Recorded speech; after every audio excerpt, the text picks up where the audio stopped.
Praise the lord, హల్లెలూయా. ఈరోజు దేవుని వాక్యము ఆమోసు 5వ అధ్యాయము 13వ వచనం నుండి 15 వరకు చదువుకుందామండి. ఇది చెడు కాలము గనుక ఈ కాలము బుద్ధిమంతుడు ఊరకుండును. మీరు బ్రతికినట్లు కీడు విడిచి మేలు వెదకుడి. అలాగున చేసిన ఎడల మీరనుకొను చొప్పున దేవుడను సైన్యములకు అధిపతినగు యెహోవా మీకు తోడుగా నుండును. కీడును ద్వేషించి మేలును ప్రేమించుచు గుమ్మములో న్యాయము స్థిరపరచుడి.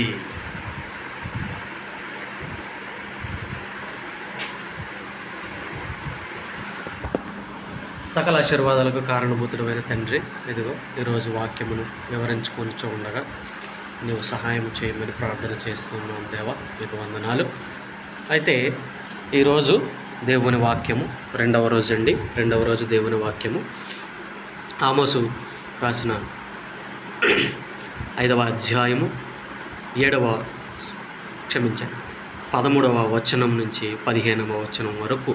ఇది చెడు కాలము గనుక, ఇప్పుడు మనం బ్రతుకుతున్నటువంటి పరిస్థితులు, మనం నడుస్తున్నటువంటి నడవడికల్లోనూ ఇప్పుడున్నటువంటి కాలమంతా కూడా చెడ్డది, సమయము గతించిపోవచ్చున్నది. దేవునికి స్తోత్రం కలుగును కాక. ఏంటంటే అండి, ఇక్కడ దేవుని విషయమై దేవుడు చెప్తున్నాడు కొద్ది మాటలు. ఏంటంటే ఇది చెడు కాలము గనుక. ఎందుకంటే పరిస్థితులు ఎలా మారిపోయాయి అంటే, ఇప్పుడు ఎదుటి వ్యక్తి ఏ విధంగా అయితే ఎదుగుతున్నాడు, ఏ విధంగా అయితే నిలబడాలని ఆశపడుతున్నాడు, దేవుళ్ళో విశ్వాసంగా ఉండాలని ఆశపడుతున్నాడో వారిని ఎవరో కాదండి, బయట వ్యక్తులు ఎవరో కాదు,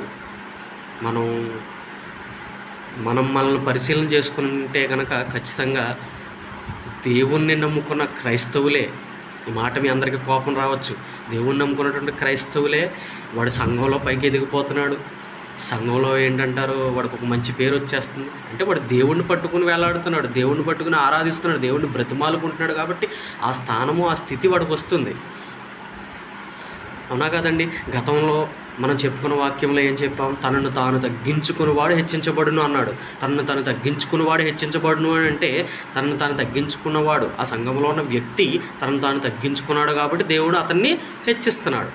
ఇక్కడ చెడ్డ కాలము అని ఎందుకు అన్నాడంటే, దేవుడు అతన్ని చూసి వారవలేని కన్నులు అనేకము. దేవునికి స్తోత్రం కలుగును గాక. మరొక మాట ఏమంటున్నాడంటే, ఈ కాలమున, అంటే ఈ చెడ్డ కాలమున బుద్ధిమంతుడు ఏం చేస్తాడటండి? ఈ కాలమున బుద్ధిమంతుడు ఊరకుండా ఉంటాడంటే తండ్రి వలనే పోలి నోరు మెదపకుండా ఉంటాడు. దేవునికి స్తోత్రం కలుగును గాక. హల్లెలూయా. ఎందుకంటే అండి, మనం తండ్రి ఎన్ని చేసినా, తండ్రిని బాధ పెట్టినా, హింసించినా, కొరడాలతో కొట్టినా, ఏం చేసినా మారు మాట్లాడలేదు దేవుడు. దేవునికి స్తోత్రం కలుగును గాక. దేవుడు ఎంత గొప్ప ప్రేమ అండి దేవుడిది, ఎంత గొప్ప జాలి అండి దేవుడిది. అదే స్థితిలో బుద్ధిమంతుడు ఏం చేస్తాడటండి? ఈ చెడ్డ కాలమందు ఓరకంగా ఉంటాడట. రెండవది ఏంటంటే, మీరు బ్రతికినట్లు కీడు విడిచి మేలుని వెదుకుడి. మీరు బ్రతికినట్టు అంటే మీరు బ్రతుకు దినమంతా కూడా మీరు ఏం చేయాలటండి? కీడును విడిచి మేలును చేయాలి. కీడును విడిచి మీరు ఏం చేయాలండి? మేలుని చేయాలి. దేవునికి స్తోత్రం కలుగును గాక. అలాగూ చేసిన ఎడల మీరు అనుకొని చొప్పున దేవుడగు సైన్యములకు అధిపతియగు యెహోవా మీకు ఖచ్చితంగా తోడుంటాడు. దేవునికి స్తోత్రం కలుగును గాక. నీవు ఎప్పుడైతే కీడును విడిచి, కీడంటే మీ అందరికీ బాగా తెలుసండి, ఒక హత్య చేసేయడము, లేకపోతే ఎవరినొకరిని చంపేసి జైలుకి వెళ్ళిపోవడం, ఇలాంటివి పెద్ద పెద్ద తప్పులని అనుకుంటారండి. నువ్వు ఎదుటి వ్యక్తికి నువ్వు చేసే చెడు ఏదైతే ఉందో అది నీకు కీడు. ఆ కీడుని నువ్వేం చేయాలండి? విడిచిపెట్టాలి. విడిచిపెట్టి దేవుని కొరకు నువ్వు ప్రార్థన చేసి మంచిని వెతికినప్పుడు దేవుడు, అంటే ఎవరండి? సైన్యములకు అధిపతియగు యెహోవా. ఈ సృష్టిలో ఉన్నటువంటి సైన్యములంతటికి కూడా అధిపతియగు యెహోవా నీకు తోడుగా ఉంటాడు. ఇంకా ఏమన్నాడు చూడండి, కీడును ద్వేషించి మేలును ప్రేమించుచు గుమ్మములలో న్యాయమును స్థిరపరచుడి. ఏంటంటండి?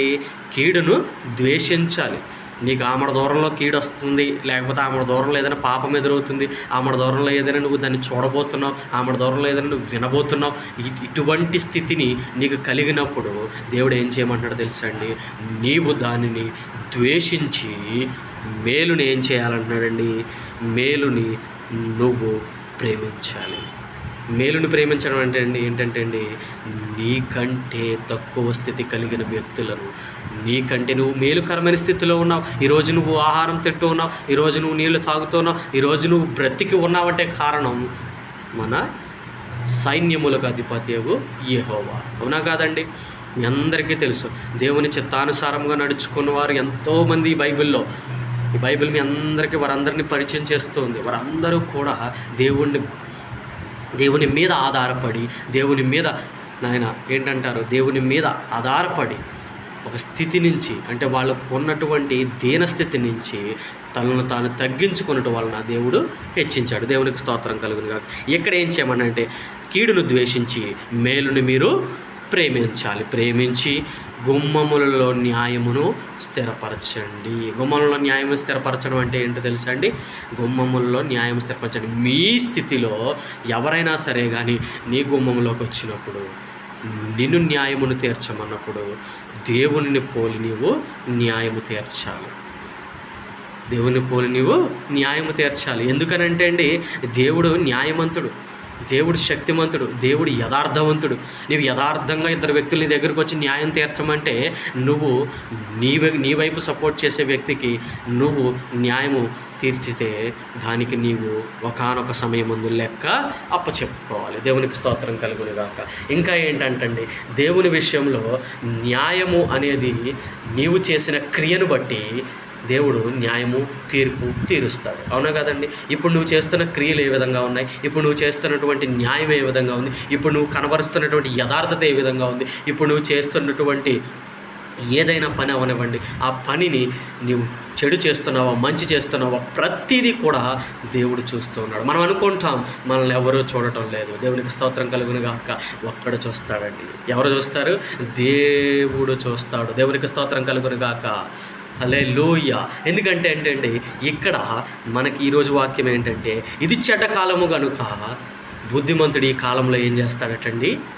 చెప్పండి, ఏం చేస్తాడు? చెడ్డ కాలము కనుక బుద్ధిమంతుడు ఊరకనే ఉంటాడు. ఇప్పుడు చెప్పండి ప్రియ సహోదరులారా, మనము చెడ్డ కాలములో బుద్ధిమంతుని పోలి ఉండాలా, లేదా బుద్ధిహీనులను పోలి ఉండాలా? దేవునికి స్తోత్రం కలుగును గాక. రెండవది ఏంటంటే అండి, నీవు కీడును విడిచి మేలును వెదకాలి. మీ కీడును విడిచి మేలును వెదకాలి. కీడు చెడు వచ్చినంత త్వరగా మేలు మంచి అనేది మన దగ్గరికి రాదు. మనం ఏ స్థితిని ఎంచుకోవాలనేది మన మీద ఆధారపడి ఉంటుంది. నీవు ఎంచుకోలేని స్థితిలో ఉన్నప్పుడు నువ్వేం చేయాలండి? మన పరలోకమందు ఉన్నటువంటి యెహోవా దేవునికి నువ్వు అప్పచెప్పాలి. దేవునికి స్తోత్రం కలుగును గాక. మరొకటి ఏంటంటే, కీడును ద్వేషించి మేలును ప్రేమించి గుమ్మములలో నువ్వేం చేయాలి? న్యాయము తీర్చాలి. న్యాయం తీర్చేవాడు దేవుడు. నీవు తీర్చలేని సమస్య ఏదైనా నీ దగ్గరకు వచ్చినప్పుడు, నీవే ఆ స్థితిలో ఉన్నప్పుడు, నీవు ఆ న్యాయమును తీర్చే అవకాశమును దేవునికి విడిచిపెట్టాలి. దేవునికి స్తోత్రం కలుగును గాక. చెప్పండి ప్రియ సహోదరులారా, ఈరోజు మనం చెడ్డ కాలంలో ఉన్నాం కాబట్టి, చెడు దినముల్లో ఉన్నాం కాబట్టి, ఒక క్రైస్తవునిగా మనం నిలబడాలి, ఒక క్రైస్తవునిగా మనం బలపడాలి అనుకుంటే మనం చేయవలసిన పని ఏంటంటే, ఊరకున ఉండాలి.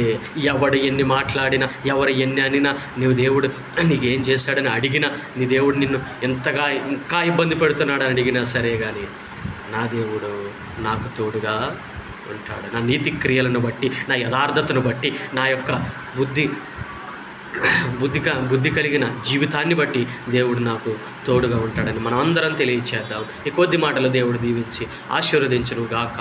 Amen, amen, amen. Praise the lord. మీ బ్రదర్ శామ్యూల్ తేజ్.